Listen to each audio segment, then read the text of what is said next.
Hello students, today in this video my discussion will be focused on the topic sulfonamides, which is an important category under the chemotherapy of microbial diseases.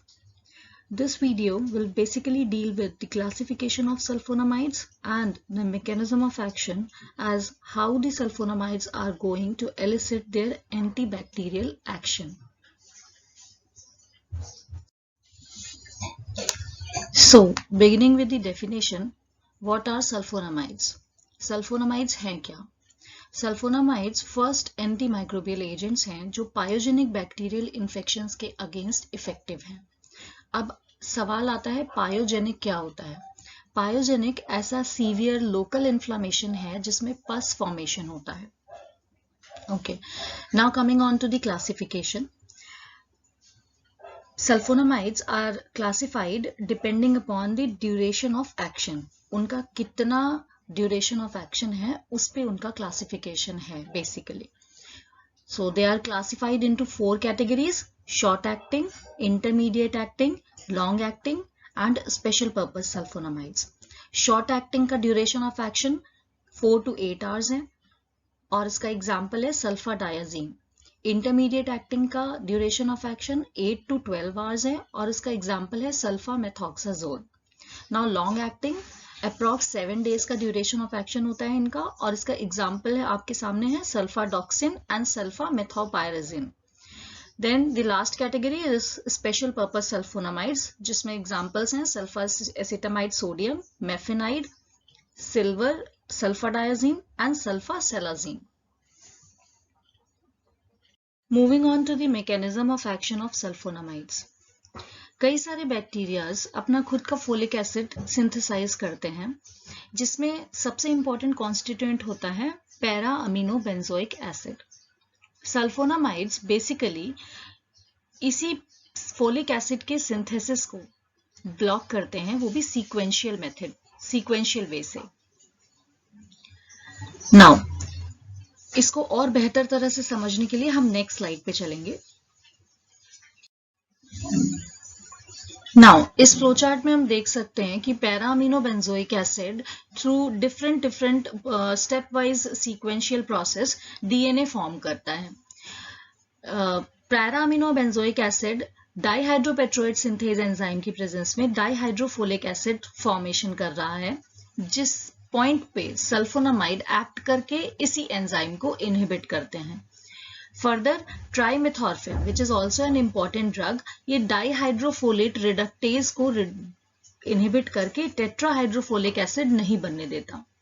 In short overall क्या हो रहा है कि sulfonamides folic acid synthase enzyme जो है डाईहाइड्रोपेट्रोइड synthase उसको inhibit कर रहा है जिससे न्यूक्लिक एसिड का फॉर्मेशन नहीं हो पा रहा है. न्यूक्लिक एसिड क्यों जरूरी होता है? For the formation of chromosomes. जब न्यूक्लिक एसिड फॉर्म नहीं होगा तो क्रोमोसोम्स नहीं बनेंगे, रिड्यूस हो जाएंगे और अल्टीमेटली सेल की डेथ हो जाएगी या लाइसिस हो जाएगी.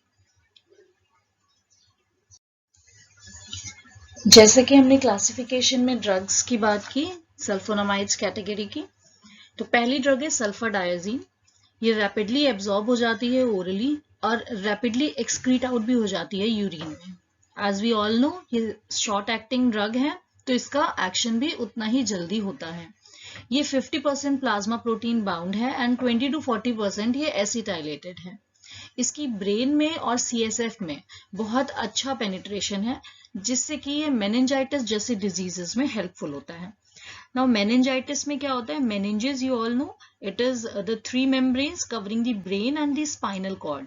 तो meninges के आसपास जो फ्लूइड होता है जब वो इन्फेक्ट होता है थ्रू बैक्टीरिया और एनी इन्फेक्शन तो हम उस डिजीज को meningitis कहते हैं.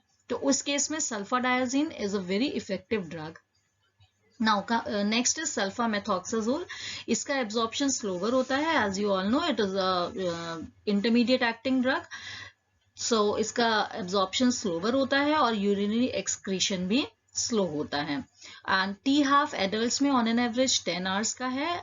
इसको ट्राइमेथॉर्फिन जो हम मैकेनिज्म ऑफ एक्शन पढ़ते समय हमने जिस ड्रग की बात की तो इसको ट्राइमेथॉर्फिन के साथ कॉम्बिनेशन में यूज किया जाता है और क्योंकि इनका T half most of the time similar है. नेक्स्ट इज सल्फाडॉक्सिन और सल्फामेथोपायराजिन। ये अल्ट्रा लॉन्ग एक्टिंग कंपाउंड्स हैं। इनका जो इफेक्ट है, एक्शन है, वो मोर देन 1 वीक लास्ट करता है। प्लाज्मा प्रोटीन बाइंडिंग इनकी बहुत हाई है और एक्सक्रीशन इसका स्लो है। Next is sulfa acetamide sodium. ये हाईली सॉल्युबल कंपाउंड है एंड ये इरिटेशन कॉज नहीं करता। सो आई यानी कि ऑक्यूलर इन्फेक्शंस में हम इसका यूज कर सकते हैं। अब हम कंबाइनली बात करते हैं इनके एडवर्स इफेक्ट्स की। Nausea, vomiting, epigastric pain are the adverse effects. Moving on, crystalluria dose related adverse effect है।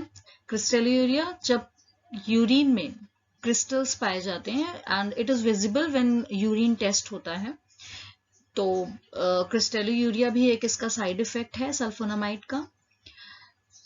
थर्ड, हाइपरसेंसिटिविटी रिएक्शंस भी हो सकते हैं 2 से 5% पेशेंट्स में, जैसे रैशेस होना, अर्टिकेरिया, ड्रग फीवर, फोटोसेंसिटाइजेशन.